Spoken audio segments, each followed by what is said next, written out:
जय शिवराय। मी निर्भय महाराष्ट्र पार्टी राज्य संघटक मंत्री 384 जनतेचा आमदार कल्याणचा। आता मी उल्हासनगरला आलोय। उल्हासनगरला माझी गाडी 1 ते 1.5 तास या ठिकाणी होती, तर त्या गाडीच्या खालून पाणी चाललंय।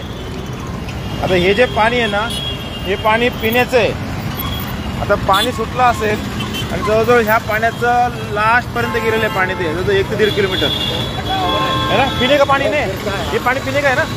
कोणतं पाणी हो? पाणी प्यायचे नाही।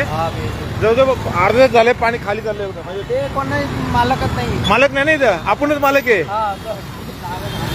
आपणच मालक येते, कळलं का। आणि त्यातल्या त्यात मला एक वाईट वाटतंय ह्या गोष्टीचं, सिमेंटचा रोड, हा सिमेंटचा रोड होता। मी खरं याच्यासाठी बघितलं, गाडी थांबवली होती। हा सिमेंटचा रोड आहे, होता है ना। पहिला रोड टाकलेला आहे, पहिला रोड होता, नंतर त्यांना स्वप्न पडलं ड्रेनेज लाईन टाकायची, मग लगेच त्यांनी चालू केली फोडतोड है ना।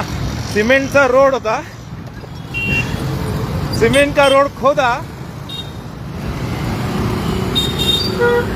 पहिला सिमेंटचा रोड होता आणि नंतर त्यांना स्वप्न पडलं का बाबा इथं काहीतरी राहिले म्हणून, मग ते खोदलं, ते काय दिसलं सिमेंटचा रोड। क्या वाटतं, कशी प्रशासन वाट लगाने लिए है ना, वाट लगाने के लिए बीजेपी सरकार है ना, क्या करेंगे। सरकार किसकी भी रहने दो, लेकिन ये खुदाई खुदाई खुदाई, म्हणजे रोड सिमेंटचं चांगलं टाकाटक बनवलाय आणि नंतर खोदाई चालू केली। तर दिसतंय तिकडं चांगल्या रोडची वाट लावलेली यांनी। आता ते उल्हासनगर महानगरपालिका विचार करा काय प्रशासन, काय चाललंय काय नाही ते। धन्यवाद।